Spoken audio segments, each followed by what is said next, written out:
cha imani. Amina. Naomba nielezee hapa kwa ufupi zaidi nini maana ya chanzo na nini maana ya imani.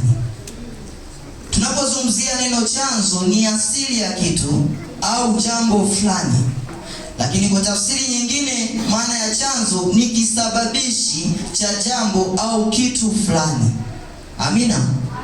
Lakini kwa maana ya imani ni neno ambalo lishazoeleka kutoka kitabu kile cha Waebrania sura ya 11 na ule mstari wa kwanza. Neno la Bwana nasema, ni uhakika wa mambo yatarajiwayo, ni bayana ya mambo yasiyoonekana.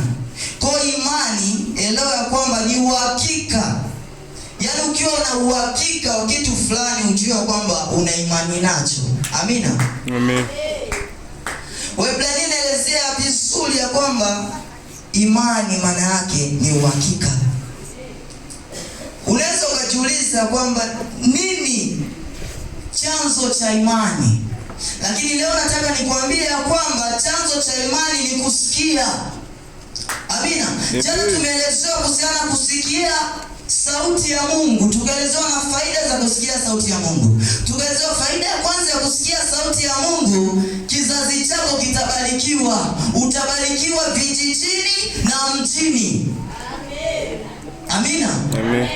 Lakini tuelewe kwamba chanzo cha imani ni kusikia.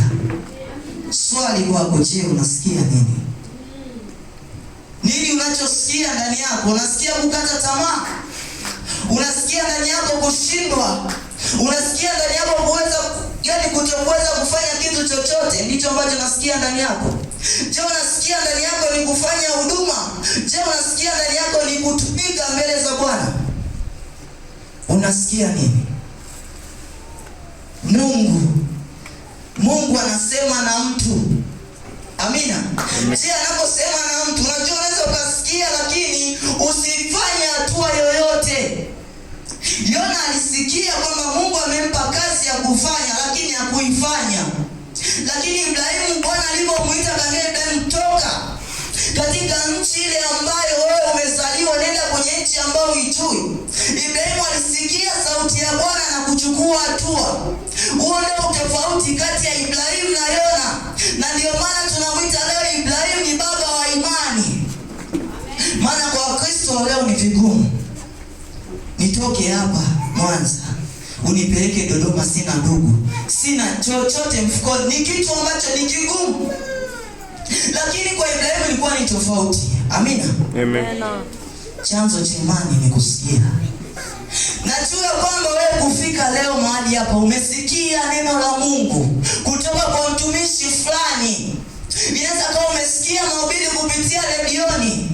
Inaweza umesikia sauti ya mahubiri katika makongamano. Inawezekana umepata kuokoka kupitia semina mbalimbali. Amina. Amen. Chanzo cha imani ni kusikia. Jitahidi usikie vyema. Maana usiposikia vizuri utaamini kitu ambacho sicho cha kuamini. Usiposikia vizuri utaamini mafuta. Usiposikia vizuri utaamini chumvi. Amina. Chanzo cha imani ni kusikia. Bwana Yesu apewe sifa.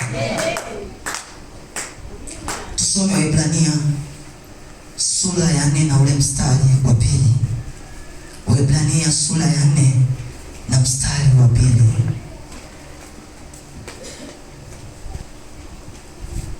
Waebrania